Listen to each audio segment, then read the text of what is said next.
विश्वास करती हूँ आप सब ठीक है अपने अपने घर में। और धन्यवाद प्रभु को कि परमेश्वर ने हम सबको सुरक्षित रखा और हम सबका अच्छे से दिया, इसलिए हम धन्यवाद देना चाहिए परमेश्वर को। आए हम आराधना की ओर बढ़े। इस समय हम आराधना करें परमेश्वर को। मैं एक वचन पढ़ना चाहूँगी हमें प्रोत्साहन करने के लिए। फिलिप्पियों अध्याय 2 वचन 5 इस तरह कहता है, जैसा मसीह यीशु का स्वभाव था वैसा ही तुम्हारा भी स्वभाव हो, जिसने परमेश्वर के स्वरूप में होकर भी परमेश्वर के तुल्य होने को अपने वश में रखने की वस्तु ना समझा, वरना अपने आप को ऐसे शून्य कर दिया और दास का स्वरूप धारण किया और मनुष्य की समानता में हो गया और मनुष्य के रूप में प्रकट होकर अपने आप को दीन किया और यहाँ तक आज्ञाकारी रहा कि क्रूस की मृत्यु भी सह ली। इसी कारण परमेश्वर ने उसको अति महान भी किया और उसको वह नाम दिया जो सब नामों में श्रेष्ठ है। सचमुच ये वचन हमें प्रोत्साहन करता है और इस वचन में हमें परमेश्वर का प्यार हमें दिखाई देता है, वो कितना हमसे प्यार करता है। वो स्वयं परमेश्वर होने के होकर भी उसने हमारे जैसा अपने शरीर के रूप लेकर इस धरती पर आया और हमारे लिए उसने क्रूस पर उठाया और मृत्यु से ही हमें अनंत काल का जीवन दिया। इसलिए परमेश्वर ने उसका नाम तो अति महान किया जो सब नामों से श्रेष्ठ नाम है। वो नाम है यीशु मसीह। क्यों ना इस समय हम आराधना दें उस परमेश्वर को जिसने हमारे लिए अपने आप को सुनकर इस धरती पर आया और हमारे लिए क्रूस उठाया और उसने प्यार हमसे दिखाया, वो कितना हमसे प्यार करता है। तो क्यों ना हम इस समय यीशु का नाम को ऊंचा उठाए, इसकी महिमा करें।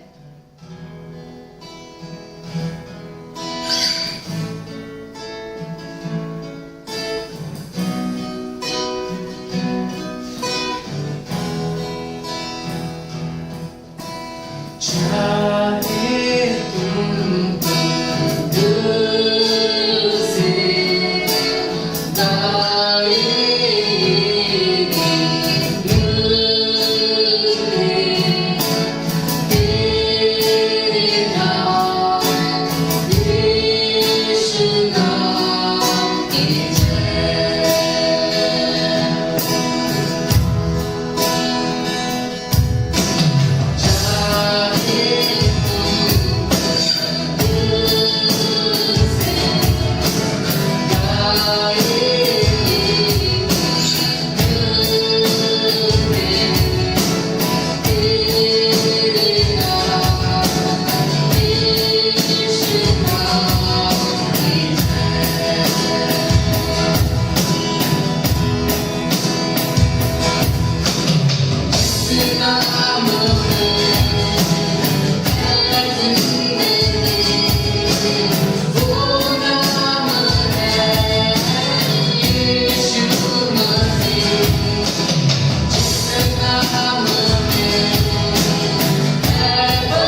शुभ प्रभात आप सभी को। आप सबका फिर से एक बार स्वागत है आज रविवार इस सभा में, ऑनलाइन चर्च में।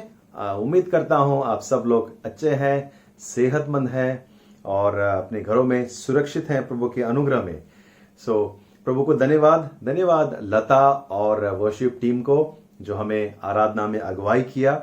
लेकिन हमारे आराधना यहाँ रुकती नहीं है। आपको प्रोत्साहन करूंगा, अपनी व्यक्तिगत आराधना परमेश्वर को देते रहिए। जो भी अर्पण दे रहे हैं आप, वो एक आराधना है, देने में आराधना वो जारी रखे। और आप गैरी या सोमनाथ को कॉल करें और अपना अर्पण आप उनके हाथों में दे सकते हैं। कुछ अनाउंसमेंट देख लेते हैं और फिर हम आज के वचन में हम चलेंगे। मेंस मीटिंग, पुरुषों का मीटिंग मंगलवार के दिन 8 बजे जूम ऑनलाइन पर होगा। ठीक है, सो जूम अगर डाउनलोड नहीं किया तो प्लीज आप डाउनलोड करें और हम मिलकर थोड़ी देर आधा घंटा प्रार्थना करेंगे। आप सभी उन सबको धन्यवाद जो लोगों ने उपवास प्रार्थना में बढ़ चढ़कर आपने भाग लिया। और मैंने देखा बहुत से लोग रोज कमिटेड थे प्रार्थना करने में, विश्वास में और उपवास करने में। आप सबको परमेश्वर आशीष करे और हम विश्वास करेंगे हर प्रार्थना जो हमने प्रभु के चरणों में रखा है, परमेश्वर तय समय पर वो जवाब देगा। आमीन, परमेश्वर जवाब देगा। अगर आपके पास कोई गवाही है, परमेश्वर की अच्छाई को आप बताना चाहते हैं और प्रभु की इन उपवास प्रार्थना के दौरान कोई गवाही या महामारी के दौरान कोई गवाही है तो आप बांट सकते हैं। कनेक्ट टीम का एक लीडर आपसे कांटेक्ट करेगा या आप हमसे कांटेक्ट करें और हम आपकी गवाही को कोशिश करेंगे रिकॉर्ड करें ताकि सब लोग सुन सके। ओके, सो प्लीज, परमेश्वर हमारी प्रार्थना को जवाब देता है प्यारे लोगों। ओके, और हम याद है आपको, हम पास्टर राजेश और उनके परिवार के लिए प्रार्थना कर रहे थे जब वो कोरोना वायरस से पीड़ित थे और बीमार थे, और परमेश्वर ने हमारी प्रार्थना को जवाब दिया है। वे लोग स्वस्थ हो गए हैं और पूरा परिवार चंगा हो गए हैं। और आज हम उन्हीं की जुबान से गवाही सुनने वाले हैं। आज जो वचन लेकर आ रहे हैं पास्टर राजेश हैं और मंजू बहन भी रहेंगी, और आज हम गवाही सुनेंगे किस तरह परमेश्वर भला रहा उनके लिए। और उसके बाद हम उन्हीं के द्वारा पास्टर राजेश हमें वचन सुनाएंगे। तो आओ अपने हृदय को तैयार करें हम, और हम उनकी गवाही सुने और जो वचन पास्टर राजेश लेकर आ रहे हैं उनको हम स्वीकार करें। सो आशा करता हूं आप अच्छा समय बिताएंगे आज। सुनिए ध्यान से और परमेश्वर आपके जीवन में कार्य करे और आप आशीषित हो जाए। आइए उनका हम स्वागत करें जो मड़गांव से हमारे साथ आज जुड़ रहे हैं। God bless you. Come let's watch. आइए सुने हम। Good morning new light church Calangute. सब पहले बोलेंगे हालेलुया। प्रभु की धन्यवाद, प्रभु की स्तुति हो, प्रभु को धन्यवाद। वो स्तुति और आराधना के योग्य है। सचमुच उसके बिना हम कुछ भी नहीं है। मैं 2 मिनट आपका लूंगी। मैं परमेश्वर को धन्यवाद दूंगी कि किस तरह प्रभु ने हमें चंगाई दिया।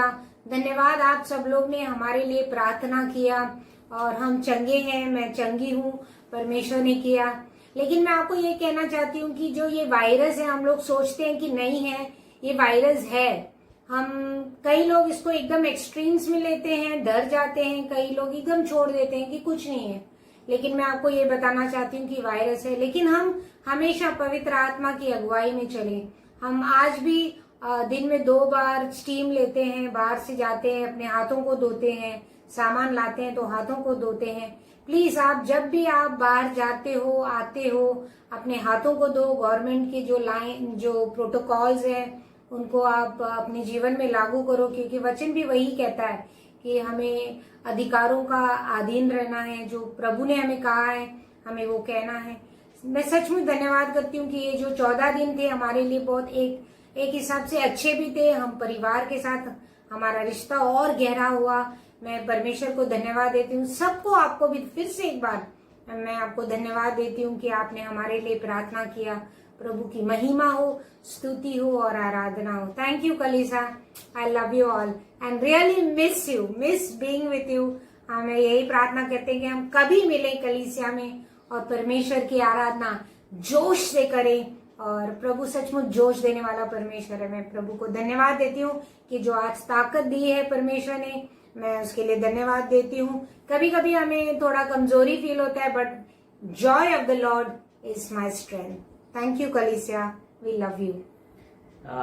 जैसे मंजू ने कहा कि हम लोग 14 दिन तक क्वारंटाइन में, घर पे क्वारंटाइन थे, लेकिन उसके बाद भी हम लोग इस महीने हम लोगों ने तय किया कि हम लोग लोगों से नहीं मिलेंगे, हम बाहर नहीं जाएंगे ज्यादा।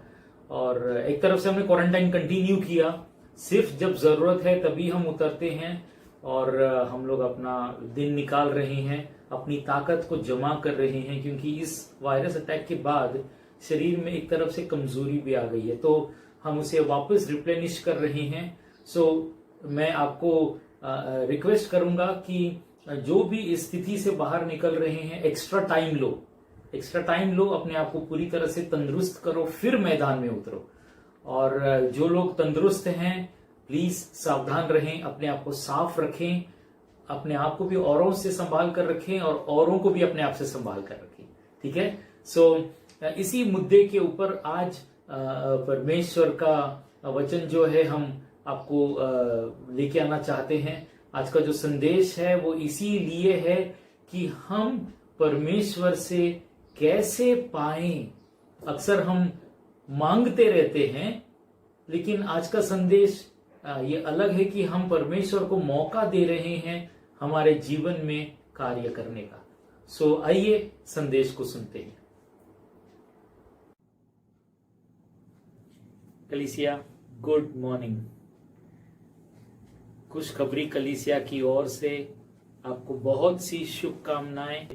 पिछले दिनों में कुछ चीजें परमेश्वर ने हमें सिखाई हैं और कोशिश कर रहा हूं कि उसी चीजों में से आपके लिए मैं आज का वचन लेकर आऊं। और जैसे मैं पिछले हफ्ते प्रार्थना कर रहा था, ये कुछ बातें परमेश्वर ने मुझे याद दिलाई और मुझे अजीब लग रहा था, परमेश्वर ये ऐसे कैसे, लेकिन मैंने परमेश्वर की बात को माना है और ये वचन आपके लिए मैं तैयार करके लेकर आया हूं। तो शुरुआत करने से पहले, वचन शीर्षक बताने से पहले, मैं चाहूंगा इस वक्त हम प्रार्थना करें। प्रभु यीशु मसीह, हम धन्यवाद देते हैं। धन्यवाद प्रभु कि आपने हम सबको जीवित रखा है। धन्यवाद कि आपने हमारे सर पर छत रखी है, खाने को रोटी दी है, जीने के लिए परमेश्वर हर एक सुविधा दी है। धन्यवाद हर एक रिश्तों के लिए प्रभु, हम आभारी हैं। इस सुबह प्रभु हम आने वाले दिनों के बारे में जब हम सोचते हैं प्रभु, हम नहीं समझ पा रहे क्या हो रहा है। इस वक्त मैं मांगता हूं प्रभु, जैसे मैं तेरा वचन तेरे लोगों तक को के साथ शेयर करूंगा, पवित्र आत्मा हर एक को यीशु के साथ मुलाकात करना। प्रभु जो बातें मैं नहीं समझा सकता, मेरे पास कमी है प्रभु, तुझे कोई रोक नहीं सकता यीशु का दर्शन देने के लिए और उन्हें छूने के लिए। इस वक्त मैं यीशु के नाम से प्रार्थना करता हूं कि ऐसा हो, तेरा प्रकाश हर एक के जीवन में आए। धन्यवाद यीशु, आमीन। मेरा शीर्षक है सर से लेकर पांव तक दिल से बैठ जाओ। फिर से, सर से लेके पांव तक दिल से बैठ जाओ। अजीब है ना? क्या करूं?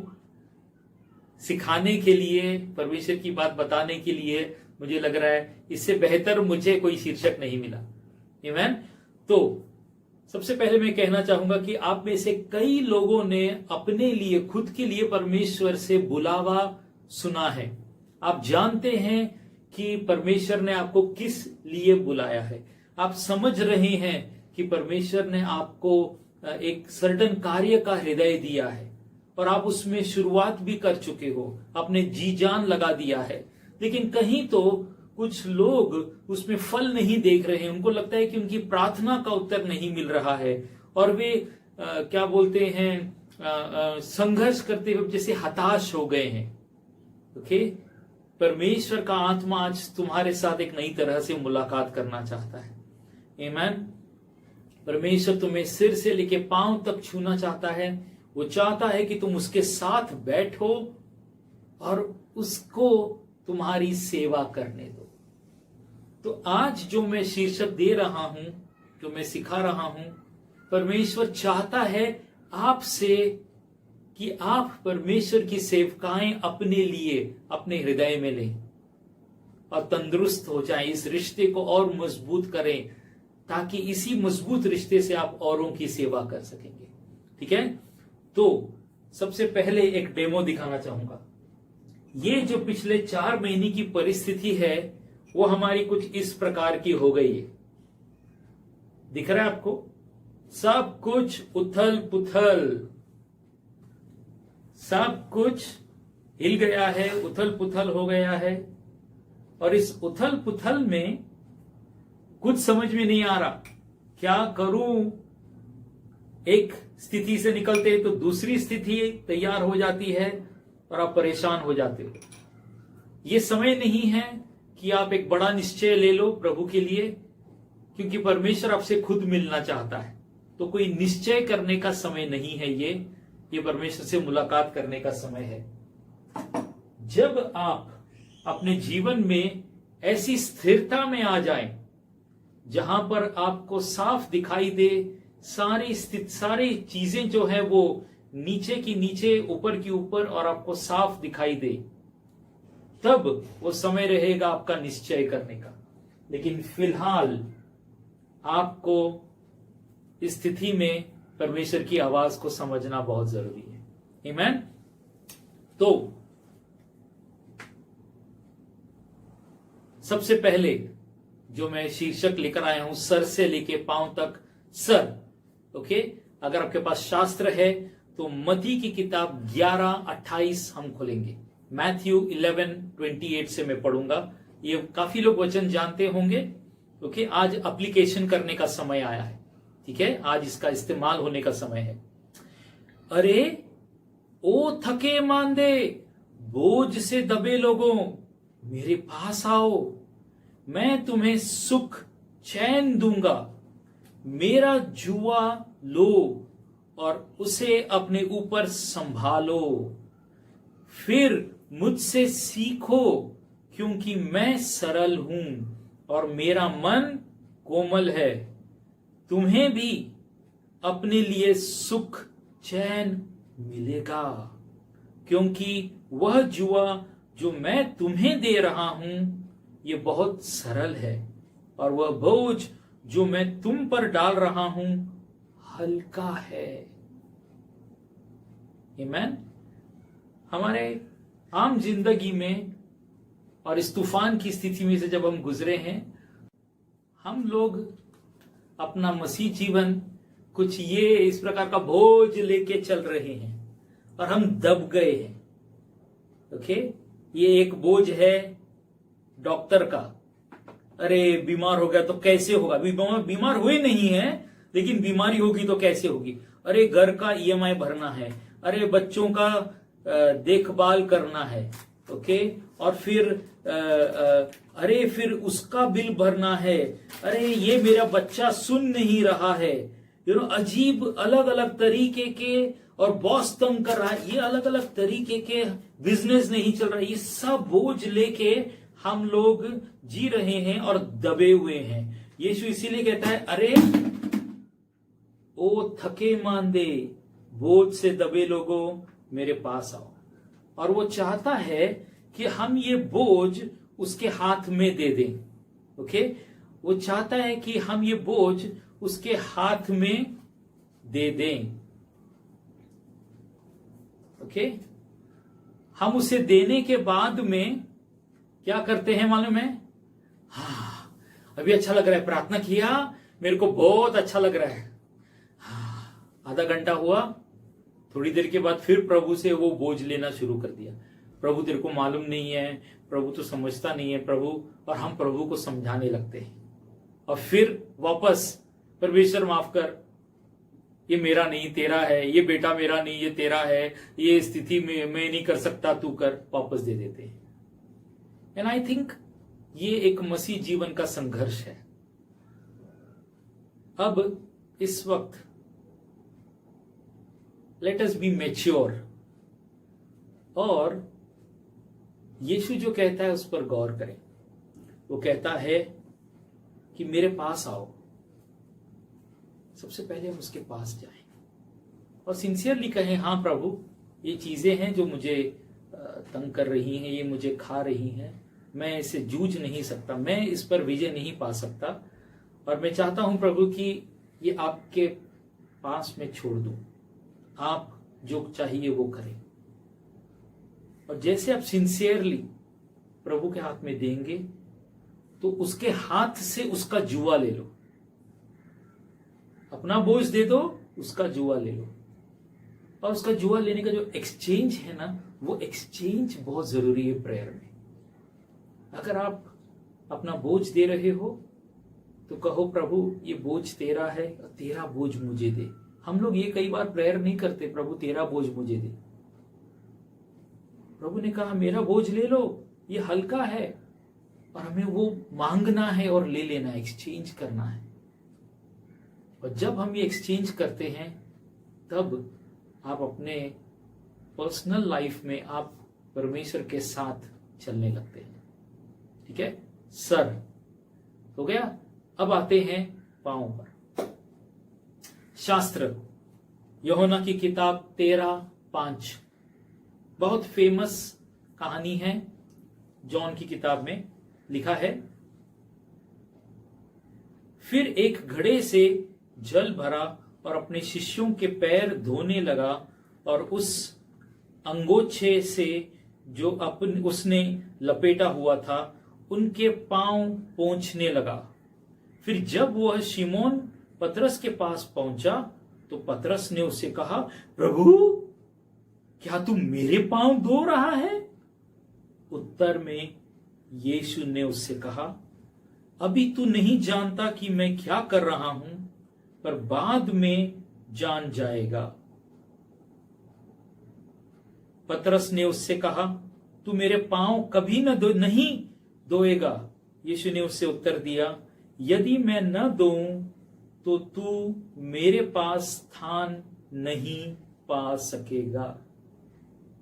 और फिर पतरस ने जल्दी से यीशु से कहा, प्रभु केवल मेरे पैर ही नहीं बल्कि मेरे हाथ, मेरा सिर, सब कुछ धो ले। और फिर यीशु ने से कहा, जो नहा चुका है उसे अपने पैरों के सिवा कुछ भी और धोने की आवश्यकता नहीं है, बल्कि पूरी तरह से शुद्ध होता है। तुम लोग शुद्ध हो पर सबके सब नहीं। अब ये क्रिया जो है यीशु की पैर धोने की, इसके विषय में यीशु ने मत्ती 20:28 में भी कुछ वचन कहे। आओ पढ़ते हैं, तुम्हें मनुष्य के पुत्र जैसा ही होना चाहिए, जो सेवा कराने नहीं बल्कि सेवा करने और बहुतों के छुटकारे के लिए अपने प्राण की फिरौती देने आया है। बल्कि सेवा करने। ठीक है, आओ इन वचनों को हम गौर करते हैं। जब यीशु आखिरी भोजन खा रहा था और यीशु ने भोजन खाने से पहले ये महसूस किया कि अरे पैर धोए नहीं है, लोगों के साफ नहीं है, तो यीशु ने सबसे पहले अपने कपड़े बदले और फिर वो पानी और अंगोछा लेकर आए और फिर उन्होंने शिष्यों के पैर धोना शुरू किया। यहां पर एक व्यक्ति ने हिचकिचाहट की। आप जानते हैं पतरस हिचकिचाने लगा और वो कहा, प्रभु तू मेरे पैर मत धो बाबा, मैं योग्य नहीं हूं प्रभु, तू कैसे धो सकता है मेरे पैर? लेकिन यीशु ने वहीं पर रुका नहीं। यीशु ने नहीं कहा अरे बहुत दीन है, चलो जाने दो, मैं इसके नहीं धोता हूं। यीशु ने इंसिस्ट किया। यीशु ने कहा नहीं, अगर मैं तेरे पैर नहीं धोऊंगा तो फिर तू मेरे पास स्थान नहीं पा सकेगा। कुछ तो है जो यीशु कह रहा था। और तुरंत पतरस ने प्रभु को पूरी अनुमति दी उसके पैर धोने की। मत्ती 20:28 में लिखा है कि यीशु ने कहा कि मैं सेवा करने आया हूं, करवाने नहीं। हम अक्सर उस वचन का इस्तेमाल करते हैं औरों को सेवा के विषय में सिखाने के लिए, कि जैसे यीशु ने सेवा की हमें भी औरों की सेवा करनी चाहिए। बिल्कुल सही है, लेकिन ये वचन में ये लिखा है कि यीशु सेवा करना चाहता है। वो हमारी आत्मा की सेवा करना चाहता है, वो हमारे पैर धोना चाहता है जैसे वो पतरस के धो रहा था। हमें प्रभु को अपने पैर धोने की अनुमति देनी चाहिए। मैं सच कहता हूं, जब पिछले हफ्ते जब मैं प्रार्थना कर रहा था, प्रभु ने मुझे सिर में छुआ और मुझे ये वचन याद दिलाया। फिर मेरे पैरों को छुआ और मुझे हिचकिचाहट हुई, और प्रभु ने कहा कि मैं तुम्हारे पैर धोना चाहता हूं।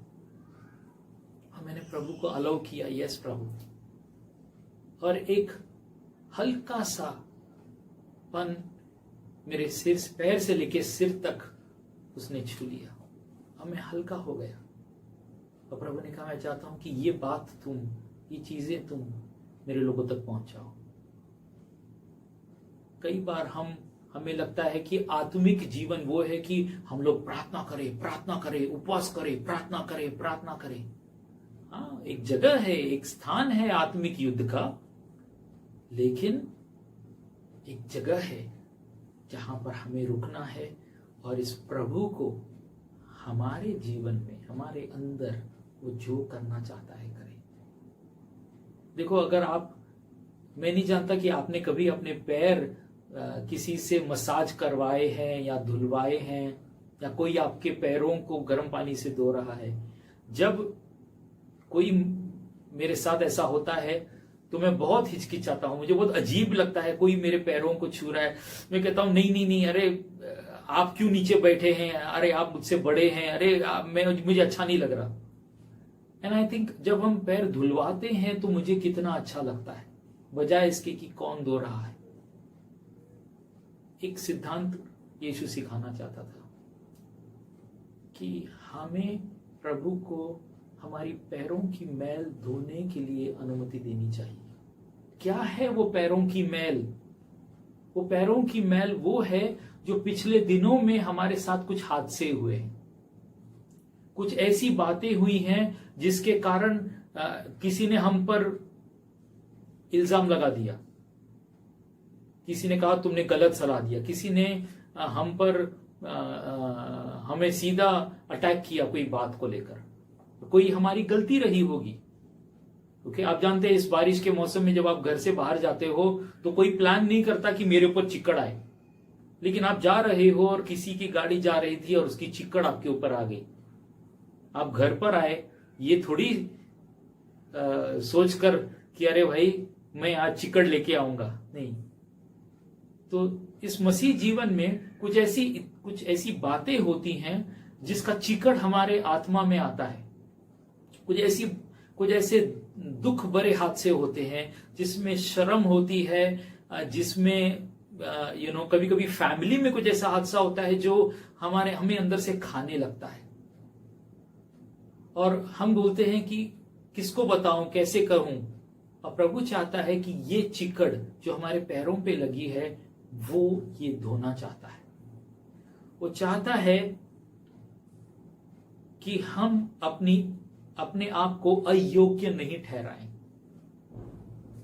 इन हादसों के कारण, इन स्थितियों के कारण हम अपने आप को अयोग्य नहीं ठहराएं, क्योंकि यही अयोग्यता हमें प्रभु के सामने प्रार्थना करने से रोक देगी। हम प्रार्थना करने बैठेंगे, हमारी ये चिकड़ की चीजें हमारे सामने आती हैं और हमें लगता है अरे मैं तो योग्य नहीं हूं, और आप प्रार्थना नहीं कर पाते, आप प्रभु से कुछ ले नहीं पाते, और फिर आपका मसीह जीवन जो है वो ठंडा होता जाता है और आपको लगता है अरे अब मैं योग्य नहीं हूं, मैं तो प्रार्थना भी नहीं कर पा रहा हूं।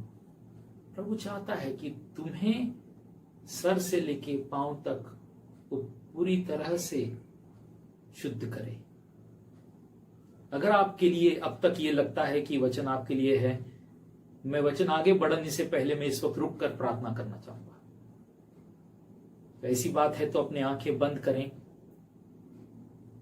मेरे साथ प्रार्थना करें। प्रभु यीशु मसीह, मुझे क्षमा कर,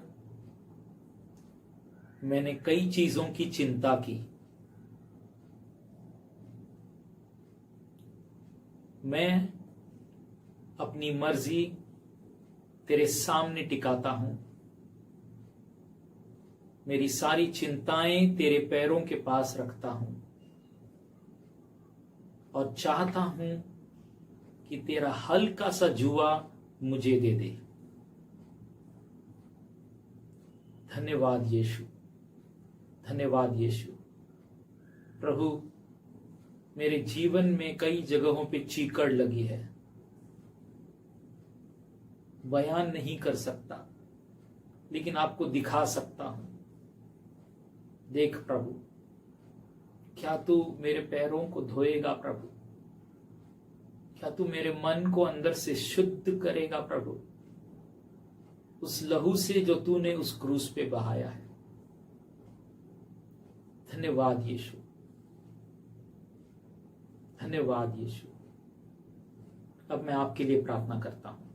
प्रभु यीशु मसीह, में धन्यवाद देता हूं मेरे भाई बहनों के लिए प्रभु, जो इस वक्त अपना हृदय खोलकर तेरे सामने बैठे हैं।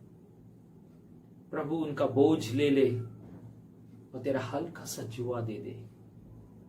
और प्रभु, जहां कहीं भी मैल लगी है इनकी आत्मा में, प्रभु धोकर, शुद्ध कर, पवित्र कर। धन्यवाद यीशु, धन्यवाद यीशु, धन्यवाद यीशु कि तू उन्हें धोकर शुद्ध कर रहा है। धन्यवाद, उनकी बेचैनी को तू आज उन्हें आजाद कर रहा है उस बेचैनी से। धन्यवाद प्रभु, तेरी शांति से भर दे प्रभु। धन्यवाद यीशु, धन्यवाद यीशु। आमेन, आमेन।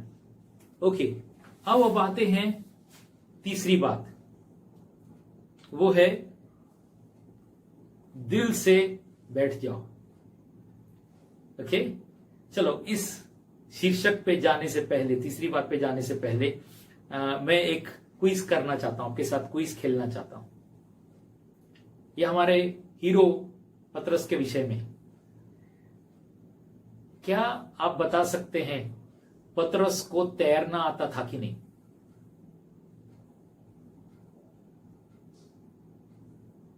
क्या पतरस को तैरना आता है कि नहीं, या आता था कि नहीं? ओके, थैंक यू बताने के लिए। इसमें से कई लोग बोल रहे हैं उसे नहीं आता था क्योंकि वो पानी में डूब रहा था जब वो चल रहा था, और कई लोग बोल रहे हैं नहीं नहीं नहीं नहीं नहीं, वो जब यीशु के साथ अंत में मिला था तो फिर वो तैर कर यीशु के पास किनारे पे गया था। याद है? क्या लगता है, पतरस तैरना जानता था? यस, बिल्कुल। जॉन 21:7 में लिखा है कि पतरस तैरते हुए यीशु के पास पहुंचा अंत में, जहां पर यीशु ने उससे नियुक्त किया था।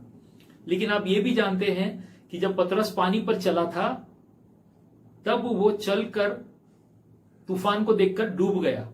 अरे वो ट्राई कर सकता था ना, उसको आता था स्विमिंग करना, वो ट्राई कर सकता था स्विमिंग करना, लेकिन नहीं, पतरस ने बहुत समझदारी का काम किया। उसने सीधा यीशु को बुलाया, और यीशु ने नहीं बोला अरे तेरे को तैरना आता है ना, चल ट्राई कर, चल तू तैर।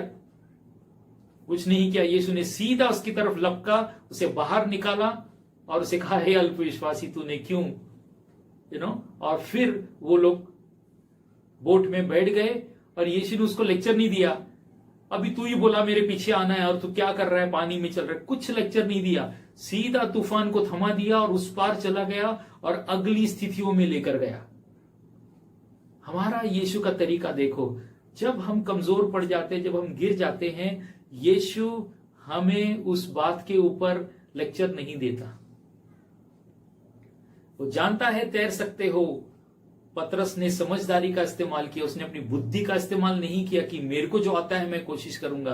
कई बार हम ये गलती कर बैठते हैं सेवकाओं में, हम अपने दिमाग का सहारा लेते हैं और फिर हम थक कर फिर डूबने लगते हैं।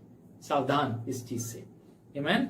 ओके, आओ हम आखिरी वाले आज का लास्ट पॉइंट है, प्रभु के साथ दिल से बैठ जाओ। ओके, तो अगर आपके पास बाइबल है तो इब्रानियों की किताब 5:1 हम पढ़ेंगे और उसी में से एक और वचन पढ़ेंगे। ठीक है, इब्रानियों की किताब 5:1। प्रत्येक महायाजक मनुष्यों से ही चुना जाता है और परमात्मा संबंधी विषयों में लोगों का प्रतिनिधित्व करने के लिए उसकी नियुक्ति की जाती है, ताकि वह पापों के लिए भेंट या बलि चढ़ाए। ओके, यहां पर एक शब्द है महायाजक, और उसको चुना जाता है। क्या काम है महायाजक का? उस पुराने नियम में मंदिर की जो सेवकाएं थी, महायाजक को साल में एक बार मंदिर के दूसरे पर्दे में प्रवेश करना है। क्यों? उसे पूरे देश का प्रतिनिधि बन के परमेश्वर के पास जाना है। तो याजक का कार्य क्या है? याजक हमेशा लोगों की दरख्वास्त लेता है और परमेश्वर के पास आता है बलि लेकर। भविष्यवक्ता का कार्य क्या है? भविष्यवक्ता परमेश्वर की सुनता है और लोगों के पास लेके आता है। समझ में आई बात? याजक लोगों की दरख्वास्त लेकर परमेश्वर के पास जाता है और भविष्यवक्ता परमेश्वर की बात लेकर मनुष्य तक आता है। तो यहां पर इब्रानियों में लिखा है महायाजक के विषय में, पुराने नियम में क्या था, और फिर इब्रानियों 10:12 में लिखा है एक और महायाजक के बारे में। आओ पढ़ते हैं। किंतु याजक के रूप में मसीह तो पापों के लिए सदा के लिए एक ही बलि चढ़कर परमेश्वर के दाहिने हाथ जा बैठा। अंडरलाइन कीजिए, जा बैठा। यहां पर लिखा है कि यीशु मसीह एक याजक बनकर, मनुष्य का प्रतिनिधि बनकर, याजक बनकर हमारे इस पापों की सजा उसने क्रूस पर ली। ओके, और फिर वो लहू की बलि, अपने खुद के लहू, पवित्र लहू की बलि लेकर वो किसके पास गया? एक ही बलि लेकर परमेश्वर के पास गया। और फिर उसने क्या किया? उसने, परमेश्वर ने उसे कबूल किया और उसे राइट हैंड में बिठा दिया, दाहिने हाथ में वो जाके जा बैठा। पुराने नियम में जो मंदिर था उसमें एक परमेश्वर का आज्ञा था कि उस मंदिर में कोई बैठने के लिए जगह, कुर्सी नहीं थी। और हम यहाँ देखते हैं कि यीशु सिंहासन पे जा बैठा। आमीन। आपको याद है जब प्रभु ने क्रूस पर जान दी तो प्रभु ने अंत में क्या कहा? प्रभु ने कहा था कि सब कुछ पूरा हो गया, और उसके बाद वो जाकर बैठ गया। कितने लोग काम पर से जाके आने के बाद में घर में बोलते हैं अब मैं बैठ जाऊंगा, मेरा काम पूरा हुआ। सही है कि नहीं? यीशु यहां पर कहना चाहता है कि उसने हमारे लिए सब कुछ कर दिया है। वो जाकर बैठ गया, वो अधिकार की स्थिति में पिता के साथ बैठ गया। और फिर वो क्या चाहता है हमारे से? वो बताना चाहता है कि उसने तुम्हें और मुझे भी अपने साथ बैठाया है। इफिसियों की किताब 2:6।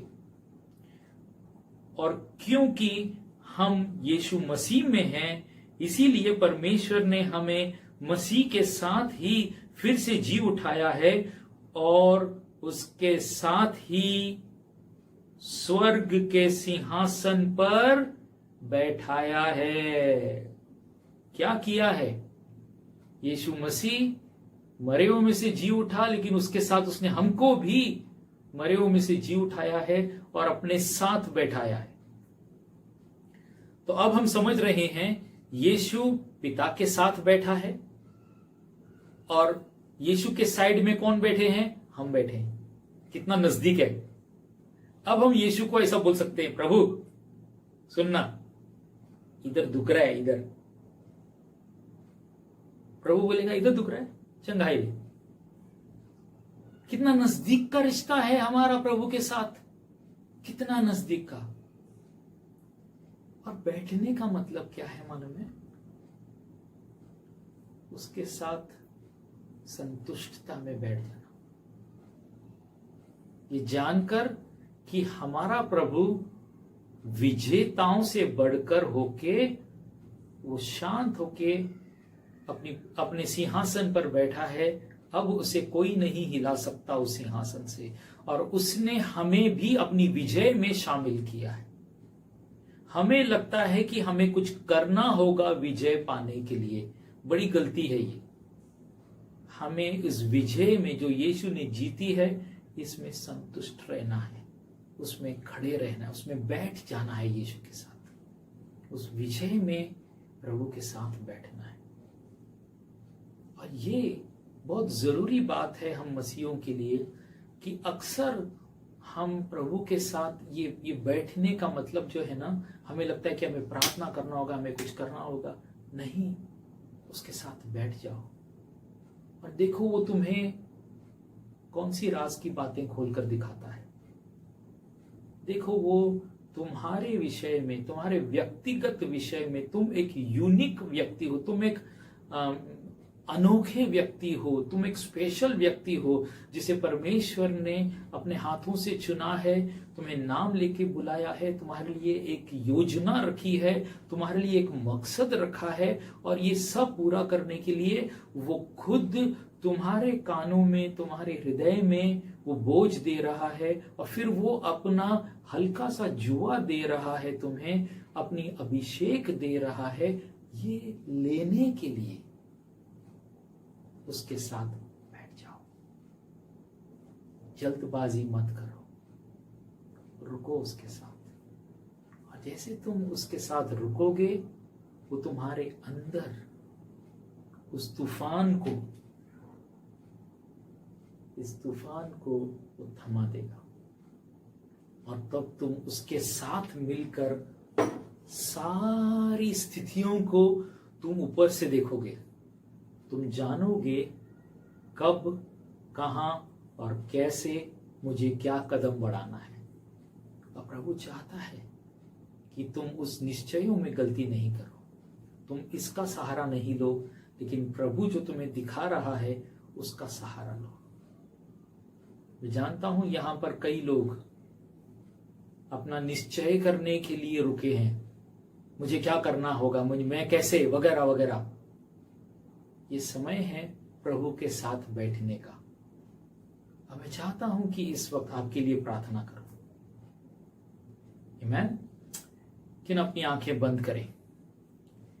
प्रभु यीशु मसीह में धन्यवाद देता हूं मेरे भाई बहनों के लिए जो इस वक्त मुझे सुन रहे हैं, मेरी बात को समझ रहे हैं।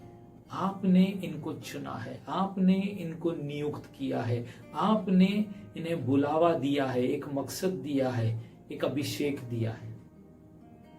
इस वक्त मैं मांगता हूं प्रभु तेरे सिंहासन का दर्शन दे दे प्रभु, उस महान सिंहासन का जहां पर तू विराजमान है और तूने हम सबको बैठाया है। हर एक को प्रभु झलक दे तेरे उस सिंहासन की, झलक दे कि वो तेरी गोद में है, झलक दे कि तेरे मजबूत बाहों ने उन्हें संभाल के रखा है, और उनके गालों को तू सहला प्रभु, अपनी मुस्कुराहट से प्रभु तू इन्हें तृप्त कर, क्योंकि तेरी मुस्कुराहट ही, तेरी खुशी हमारी ताकत है प्रभु। तेरी खुशी उंडेल प्रभु हर एक के हृदय में, उंडेल प्रभु। यही खुशी हर एक बीमारी को निकाल देती है, यही खुशी हर एक कमी घटी को पूरा करती है, यही खुशी हर एक रिश्तों को जोड़ देती है, यही खुशी भरपूरता लेके आती है, यही खुशी जिनको संतान नहीं है एक नई आशा देती है, यही खुशी जिन्होंने अपने जीवन में किसी को खोया है ये वो जगह भर रही है। तुम्हारे उस हृदय के खालीपन को प्रभु भर रहा है, उसे करने दो जो वो करना चाहता है। धन्यवाद यीशु मसीह, धन्यवाद प्रभु। हम तुझे सारी महिमा, सारा गौरव देते हैं। धन्यवाद यीशु। आओ प्रभु की आराधना करें इस गीत से, उसके साथ मुलाकात करें, उसको अनुमति दें पूरी तरह से। आओ उसकी आराधना करें। धन्यवाद। God bless you. परमेश्वर आपको आशीष दे। आमीन।